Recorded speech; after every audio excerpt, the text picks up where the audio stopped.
ইসলামের বিধান হলো সাউতুল আওরাতি আওরাতুন, নারীর কণ্ঠটাও পর্দা করা দরকার। আসসালামু আলাইকুম ওয়া রাহমাতুল্লাহি ওয়া বারাকাতুহু।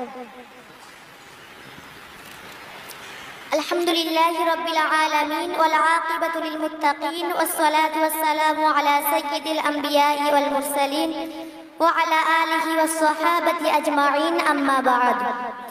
فإن أصدق الحديث كتاب الله وخير الأمور عوازمها وشر الأمور محدثاتها وكل محدثة بدعة। যত শ্রোতায় শুনতেছে এদের কিসের গোনা হচ্ছে? কানের গোনা। কিসের গোনা? আর চোখে দেখতেছে ওটা এই মেয়েদের কণ্ঠের আওয়াজ কানে শুনলে কানের গোনা না, কানের গোনা। কোন ধরনের গোনা? জেনার গোনা। স্টেজে তুলে গজল বলানো হয়, হয় না? হয়। এখন মনে করুন ওটা গজল বলালাম না, ওটা আমি 1 ঘন্টা ওয়াজ করালাম, হবে তো? কিছু বলে না, হবে না। ভালো ওয়াজ করাবে তো ভালো ওয়াজ করবে, তাও হবে না। আশ্চর্য! সবই যখন আপনারা জানেন বসিরহাটের মানুষ, তারপরেও যদি হয় আপনারা কিছু বলেন না।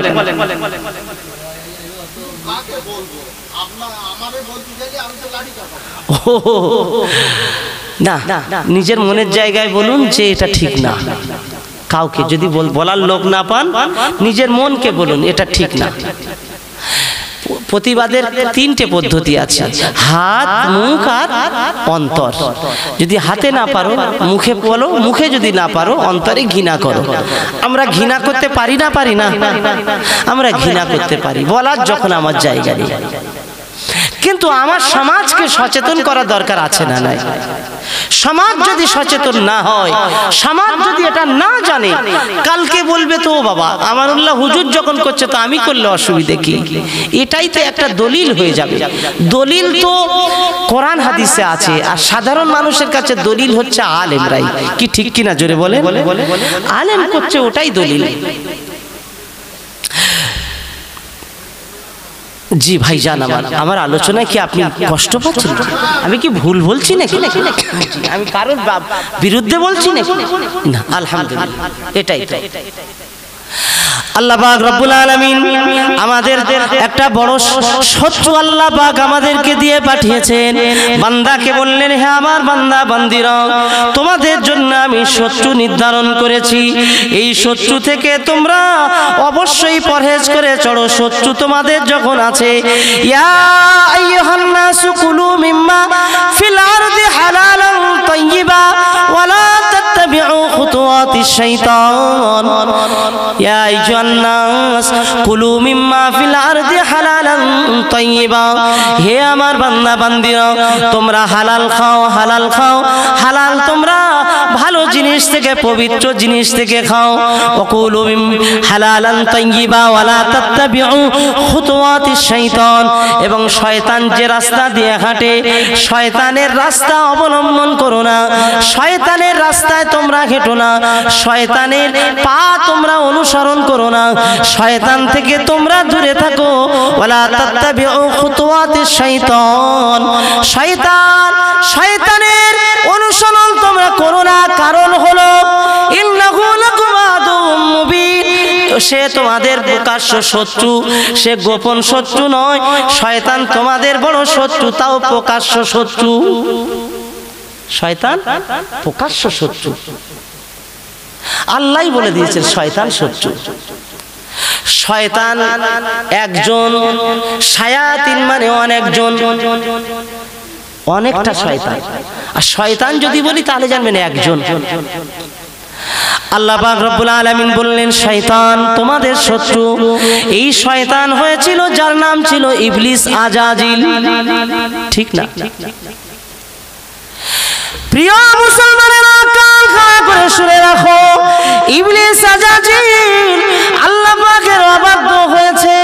সবাই আমরা জানি বুঝি আল্লাহ পাকের অবাধ্য হওয়ার পিছনে ইবলিসের দুটো চরিত্র, দুটো ইবলিসের দুটো গুণ ছিল, ইবলিসের দুটো খারাপ স্বভাব ছিল। যে ইবলিসের দুটো খারাপ স্বভাবের ভিতরে একটা স্বভাব হলো ইবলিস ছিল অহংকারী, ইবলিসের আর একটা খারাপ স্বভাব ছিল ইবলিস ছিল হিংসুটে। দুটো খারাপ গুণ ছিল। এই খারাপ গুণ যাদের ভিতরে থাকবে, এই গুণগুলো যদি কারোর মধ্যে থাকে, সেই গুণটা কার গুণ? হ্যাঁ, শয়তানের গুণ। আল্লাহ বলছেন ইবলিসের খারাপ এই দুইটা গুণের ভিতরে বড় খারাপ গুণ হলো অহংকার, দ্বিতীয় গুণ হলো হিংসা করা, সহ্য না করতে পারা, কারোর বেড়ে যাওয়াটা সহ্য করে না। তাই ইবলিস হিংসা করলো, আদমের প্রতি হিংসা। আল্লাহ পাকের নবী আদম আলাইহিস সালামের প্রতি হিংসা হলো, অপরদিকে অহংকার হলো। আল্লাহকে বলল, আল্লাহ ও রব্বুল আলামিন, আল্লাহ পাক আপনি আমাকে বানিয়েছেন আগুন দিয়ে, আল্লাহ আমি মাটির নয়, আমাকে আগুন দিয়ে বানিয়েছেন। রব্বুল আলামিন আল্লাহ আগুন উপরের দিকে ওঠে, মাটির স্বভাব হলো নিচের দিকে যায়, আমি এটা পারবো না। আদমের কাছে মাথা নিচু করা, আদমকে সামনে নিয়ে আমি সেজদা যাব, এটা আমার দ্বারা হবে না। আদমের সেজদা আমি করতে পারবো না। তার মনে জাগলো হিংসা, অপর দিকে সে করলো অহংকার। হে প্রিয় মুসলমান, মনে রাখুন আল্লাহ পাক রব্বুল আলামিন বললেন, ওয়ালা তাত্তাবিউ খুতুওয়াতিশ শাইতান, শয়তানের পথ অবলম্বন করো না, তার অনুসরণ করো না। সে যে রাস্তায় হাঁটে তুমি সেই রাস্তায় হাঁটো না। আল্লাহ পাক রব্বুল আলামিন শয়তানকে বলল, আমার অমান্য করেছিস আমার হুকুম, আমি তোকে শয়তান বলে ঘোষণা করে দিলাম। অনেক ইবাদত তুই আমার করেছিস বটে, কিন্তু সব ইবাদত আমার একদিনের আমার হুকুম অমান্য করার কারণে সব বরবাদ হয়ে গেল। অনেক ইবাদত একদিন হুকুম অমান্য করে সব বরবাদ। হে প্রিয় মুসলমানেরা, নওজওয়ানেরা, সোনার মানিকেরা, আমি আপনাকে একটা দৃষ্টান্ত দিই, শুনে রাখেন, শুনে রাখেন। জীবনে সব শেষ হয়ে যাবে, জীবনে সব যদি ক্ষতি হয়ে যায়, সব ক্ষতি হয়ে যাক, আল্লাহ পাক রব্বুল আলামিন বললেন, জেনে রাখো আমি রাসূল, আমি আল্লাহ সব সহ্য করে নিতে পারি। আমি আল্লাহ একটা জিনিস সহ্য করতে পারি না, আমি আল্লাহ একটা জিনিস বরবাদ করতে পারি না। অহংকার হলো আমি আল্লাহ আমার গুণ, অহংকার হলো আমার চাদর। এই অহংকার কেউ যদি করে, আমার চাদর নিয়ে কেউ যদি টানাটানি করে, আমি আল্লাহ তাকে বরবাদ না করে থাকতে পারি না। কি করে? বরবাদ করে দেয়। কি অবাক বিষয় হয়ে গেল, ও তো বরবাদ হয়ে গেল। ইবলিস আজাজিল, আল্লাহ পাক আদম আর হাওয়া আলাইহিস সালামকে জান্নাতে দিলেন। ইবলিসের সবথেকে বড় স্বভাব হলো, ইবলিস আল্লাহর কাছে অনেক কিছু চেয়েছে, তার ভিতরে উল্লেখযোগ্য চাওয়া, আল্লাহ আপনার বান্দাগুলোকে আমি জাহান্নামী তৈরি করব, আমি আমার বন্ধু বানিয়ে নেব। ইবলিস কি বলল? আমার বন্ধু বানাবো। আল্লাহ পাক রব্বুল আলামিন সেজন্যই বললেন, মিনাল জিন্নাতি ওয়ান নাস, ইবলিসের যারা বন্ধু হয়ে যাবে তারাও শয়তান হয়ে যাবে। শয়তান দুই ধরনের হবে, এক হলো জিন শয়তান হবে, আর এক দল হবে মানুষ শয়তান। শয়তান তাহলে কয় ধরনের? এটা আল্লাহ কোরআনে বহু জায়গা বলেছে। শয়তান দুই ধরনের হবে, জিন শয়তান হবে, মানুষ শয়তান হবে। হে প্রিয় মুসলমানেরা, নওজওয়ানেরা, জিন শয়তানের স্বভাব হলো মানুষের অন্তরে ওয়াসওয়াসা দেওয়া, মানুষকে ওয়াসওয়াসা দিয়ে খারাপ কাজের দিকে আগ্রহী করে তোলা। মানুষ শয়তানের কাজ হলো ওই ওয়াসওয়াসা পেয়ে নিজে খারাপ কাজ করবে আর অন্যকে খারাপ কাজে যুক্ত করে দেবে। কি করবে? আমার কথা বুঝতে পেরেছেন না? বুঝতে পারবেন? তাহলে জিন শয়তানের কাজ কি হলো? ও ওয়াসওয়াসা দেবে। আর সব থেকে বড় শয়তানি কে করলো? মানুষ শয়তান। সে নিজে করবে এবং করাবে আরেকজনকে। তাহলে বদ কে বেশি? কি অবস্থা দেখেন, নিজে করবে অন্যজনকে করে। এবার বিষয় হলো আল্লাহ পাক রব্বুল আলামিন শয়তান আল্লাহর কাছে বললে, আল্লাহ আমি তো মানুষকে আহ্বান করব, মানুষকে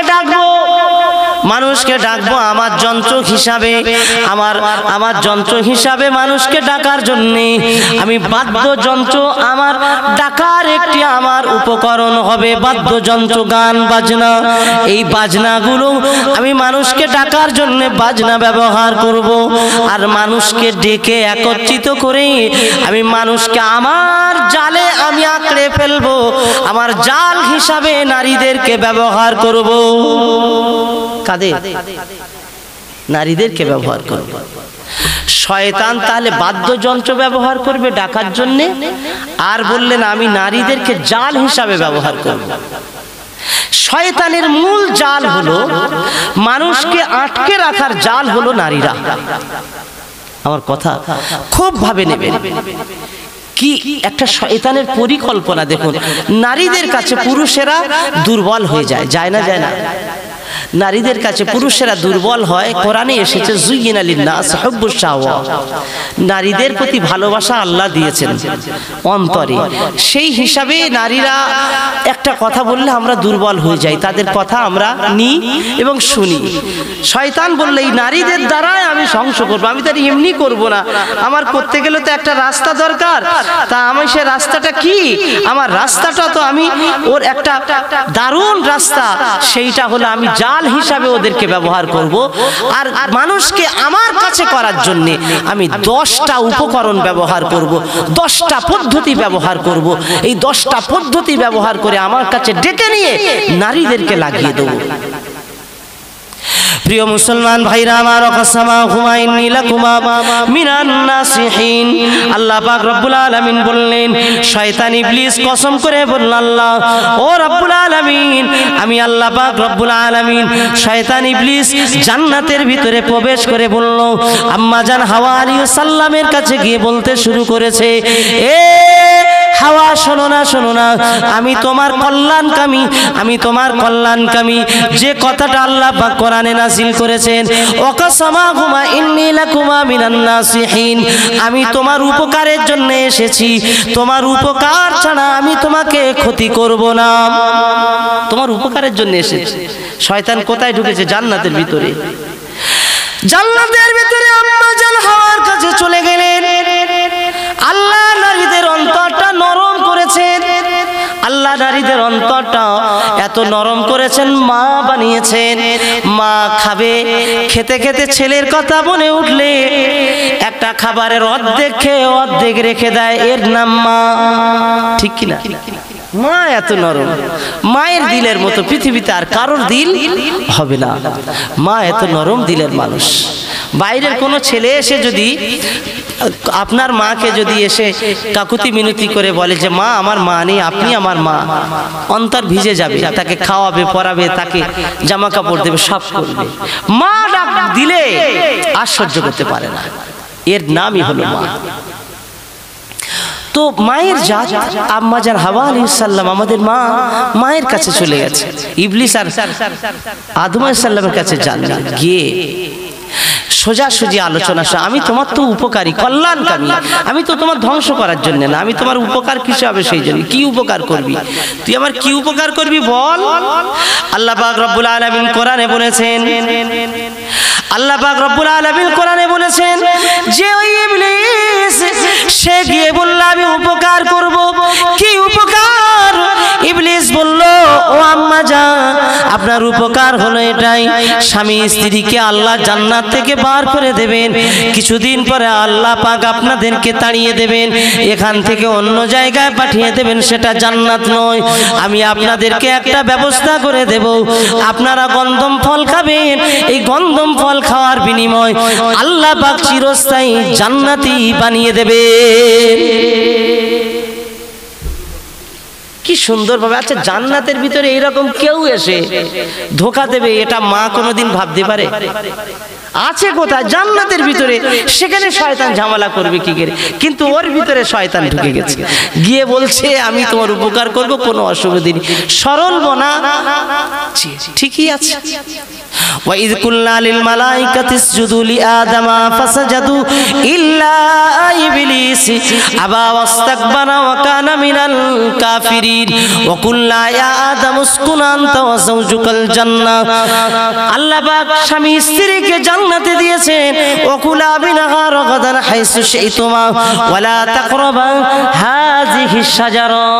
আল্লাহ মানা করে দিয়েছিলেন তোমরা, আল্লাহ মানা করে দিয়েছিলেন তোমরা গাছের কাছে যাবে না, আমি আল্লাহ পাক তোমাদের মানা করে দিলাম। যেতে নিষেধ করেছেন কে? আল্লাহ। আল্লাহ যেতে নিষেধ করে দিলেন। আম্মা জান তবুও বুঝতে পারলেন না, এমন ধোঁকা লাগিয়ে দিয়েছে ইবলিস। সেই ধোঁকাতে ভেবেছে আম্মা জান সত্যি আমার কল্যাণকামী হতে পারে, তাই ইবলিসের কথা শুনে গাছের ফল খেয়ে নিল। আল্লাহ পাকের নবী আদমের জন্য শরবত তৈরি করে আদম আলাইহিস সালামকে খাওয়ালেন। এ প্রিয় ভাইরা আমার, আজ সমাজে আপনাকে আমি বুঝিয়ে দিই, মনে রাখুন, আম্মা জানকে যেমন ধোঁকা দিয়ে, আম্মা জানকে যেমন ধোঁকা দিয়ে জান্নাত থেকে বার করার পরিকল্পনা, ঠিক একই স্টাইলে ধোঁকা দিয়ে আজকে একই স্টাইলে ধোঁকা দিয়ে ফুরফুরায় আজকে আর কিছু নাই। ফুরফুরায় আজ কিছু পাওয়া যাবে না। ফুরফুরায় আর ইসলাম নাই, ফুরফুরায় আর ধর্ম নাই। ধর্ম সব আমাদের কাছে এসে গেছে, আমরা যা করছি ফুরফুরা তা করে না, ফুরফুরা করতে পারে না। আমি বলি ধোঁকাবাজের মতো এমন কথা বলে সমাজকে ধোঁকা কেন দাও? ফুরফুরার জমিনে মুজাদ্দিদুজ্জামান দাদা পীর রহমাতুল্লাহ আলাইহি তানার আশার বিনিময়, তানার খিদমতের বিনিময় লাখ লাখ মসজিদ মাদ্রাসা তৈরি হয়েছে। হয়েছে না হয়নি? আজকে যদি আমি বলি না কিছু হয়নি, কিছু করে না ওরা, কি কথা এটা? কত বড় ধোঁকা! আমি করছি, আমার একটা নমুনা দিয়ে আমি করছি, দেখো আমার এইটা। এটা অত্যন্ত লজ্জা। এটা কওমের জন্য, এটা একেবারে শয়তানের সেই পরিকল্পনা। আমি তোমাদেরকে কল্যাণকামী, তোমার কল্যাণকামী হয়ে এসেছি। আমরা কল্যাণ চাই, আমি তোমার জন্য কল্যাণ চাই। কি কল্যাণ? ইবলিস বলল আমি তো মানুষকে জাহান্নামী বানাবার জন্য জাল করব নারী সমাজকে, নারী সমাজকে জাল বানিয়ে দেব। যখন নারী সমাজকে জাল বানিয়ে দেব, আজকে আপনারা দেখুন না, হে প্রিয় মুসলমান, আপনাকে কোরআনের একটি আয়াত শুনিয়ে দিই। করে হারাম কাজ করে কোনো ভালো কাজে সফলতা আসে না। আল্লাহ পাক সেটা নিষেধ করেছেন, হারাম দিয়ে নয়। আল্লাহর কাজ করতে গিয়ে আমি হারামকে উপস্থাপনা করে ভালো কাজ আমি তুলে ধরবো, এটার তো কোনো মূল্য নেই। সুতরাং শিক্ষাকে দেওয়ার নামে আমি হারাম কাজ করব, এটা ইসলাম কখনো কোনো জায়গাতে জায়েজ করেনি। আপনাদের মনে থাকবে না? থাকবে না? ইসলাম কখনো জায়েজ করেনি। আজ যেখানে পৃথিবীর যে প্রান্তে হোক, এটা আপনাদের মনে রাখতে হবে। প্রশ্ন আসে আমার কাছে প্রশ্ন এসেছে যে ভাইজান তাহলে স্কুল কলেজ ইউনিভার্সিটিতে আমাদের মেয়েরা যাবে না? তাহলে আমি বললাম আমি কি মানা করিস যেতে? যা না বাবা, তুই কি করে যাওয়াবি, যাওয়া না, আমি তোর মানা করার কি। তবে আল্লাহ কি বলেছেন সেটা তোকে বলতে পারি। কি বলেছেন আল্লাহ? আল্লাহ পাকের হাবিব দয়া নবী বলেছেন তালাবুল ইলমি ফরিজাতুন, ইলম শিক্ষা করা ফরজ করেছেন আমার আল্লাহ পাক। জোরে বলুন সুবহানাল্লাহ। ইলম শেখা ফরজ। ইলম শেখা নর নারীর জন্য, পুরুষের জন্য, নারীর জন্য, সকলের জন্য ইলম শিক্ষা করা ফরজ।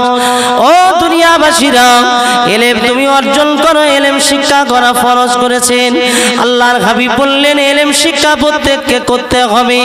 যার অন্তরে কোরআন নাই, যার অন্তরে কোরআন নাই, কিয়ামতের ময়দানে সে তো ধরা পড়ে যাবে। যার অন্তরে কোরআন নাই, তার অন্তর তো, তার দিলটা দিনটা তো মুর্দা দিন, সে তো পোড়া ঘরের মতো। না না না না, কোরআন শিক্ষা করা সবার জন্য ফরজ। আল্লাহ পাক রব্বুল আলামিন ইলম অর্জন করতে বলেছেন কতটা?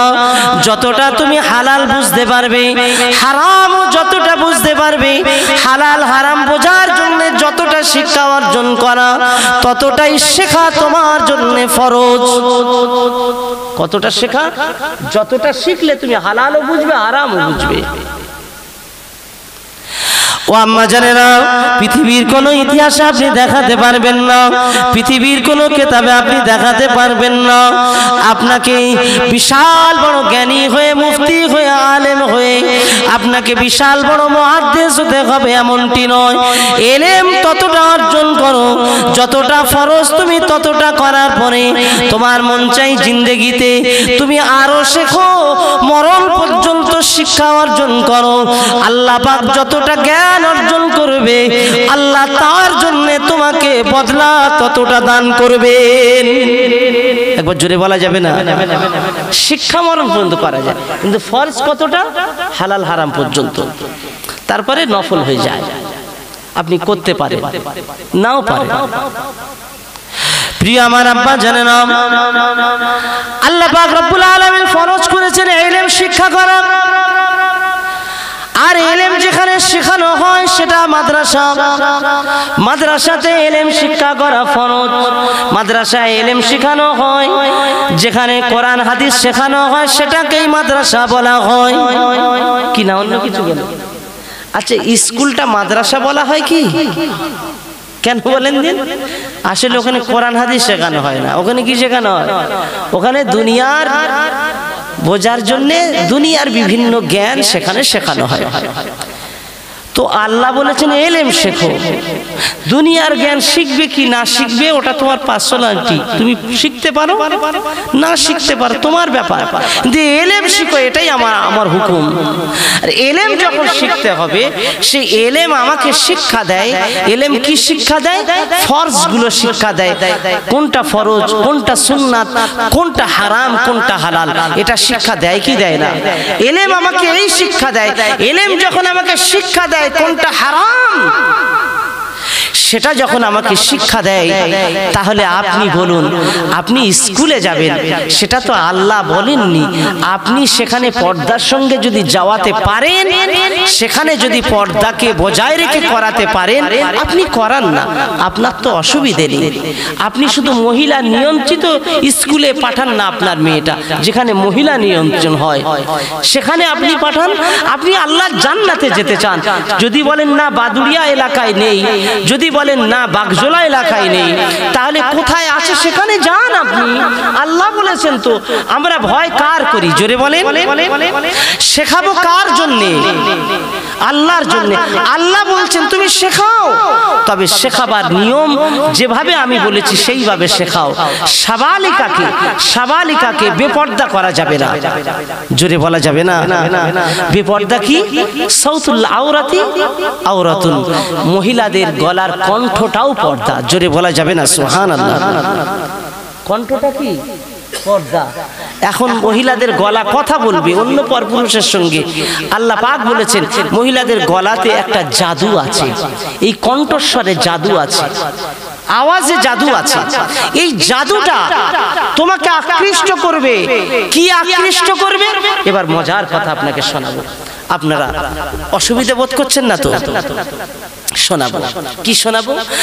আল্লাহ পাক রব্বুল আলামিন, আমার আল্লাহ পাক কোরআন পাকে বললেন, হে আমার বান্দা বান্দিরা, তোমরা মনে রেখে দাও, আল ইয়াউমা আকমালতু লাকুম দীনাকুম ওয়া আতমামতু আলাইকুম নি'মাতি ওয়া রাদিতু লাকুমুল ইসলাম দীনা। আমি আল্লাহ পাক রব্বুল আলামিন ইসলামকে পরিপূর্ণ করে দিয়েছি, ইসলামে আর কোনো কিছু বাকি নাই। আল ইয়াউমা আকমালতু লাকুম দীনাকুম ওয়া আতমামতু আলাইকুম নি'মাতি, শুধু ইসলাম পরিপূর্ণ করে দিইনি, যত নিয়ামত দরকার ছিল, যত কিছু দরকার ছিল নিয়ামতের জন্য, আমি রব্বুল আলামিন আমার বান্দা বান্দীদের জন্য সব নিয়ামত আমি আল্লাহ ভরপুর করে দিয়েছি। একবার জোরে বলুন না সুবহানাল্লাহ। খুব ভালো করে কথাটা বুঝবেন।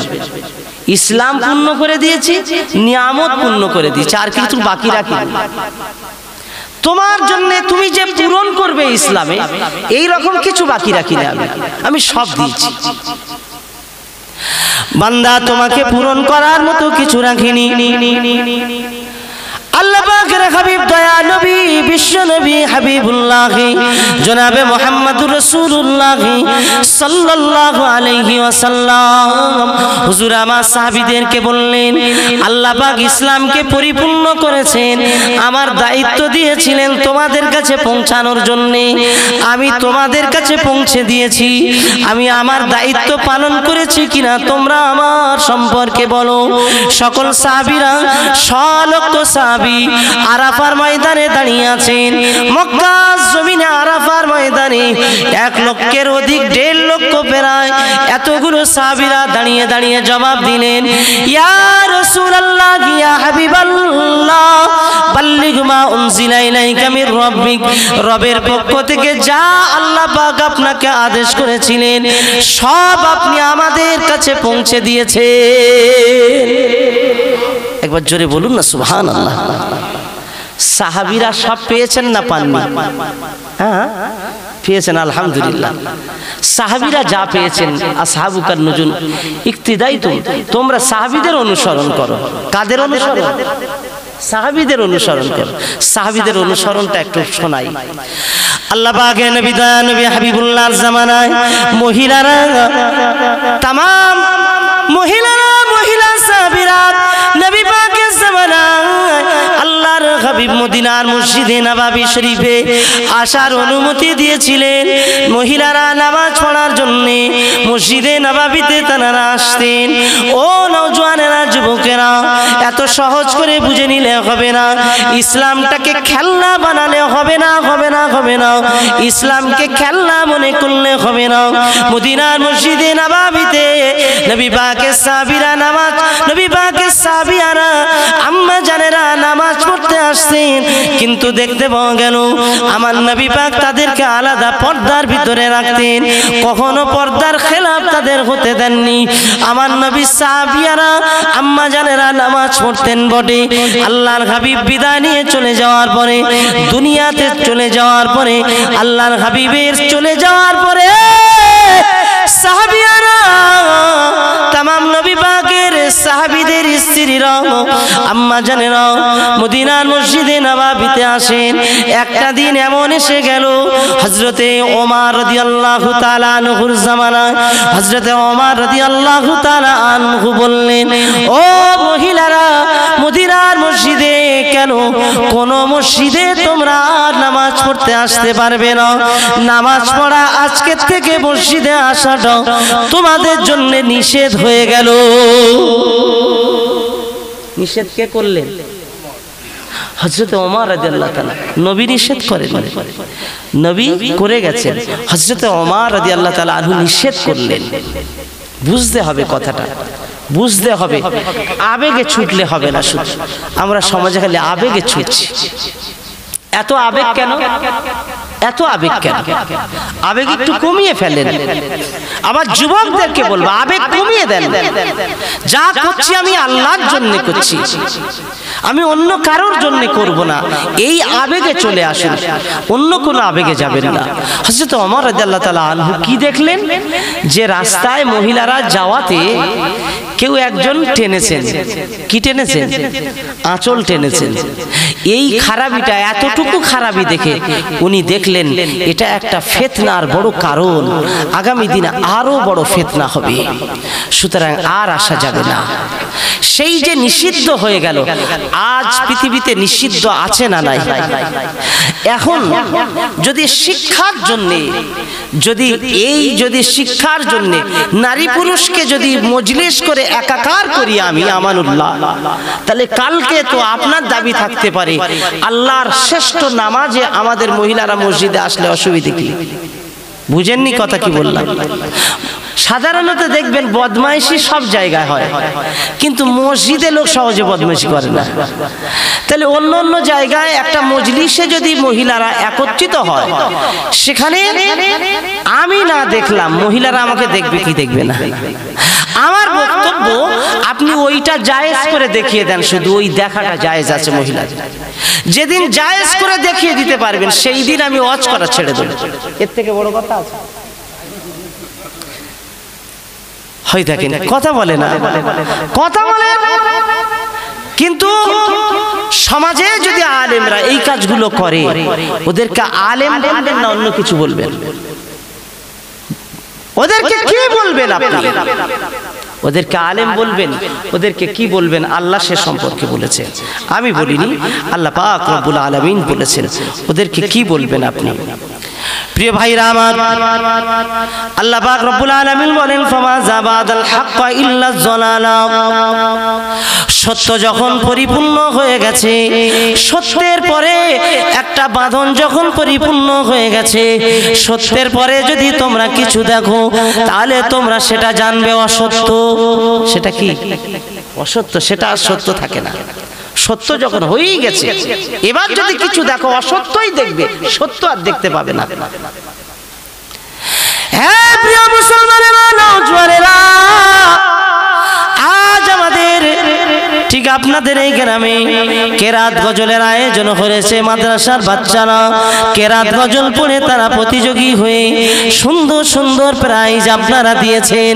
আগামী দিনে আপনারা আরো সুন্দর করে করবেন, কোরআনের জন্য প্রতিযোগিতা করুন, এটা অনেক ভালো।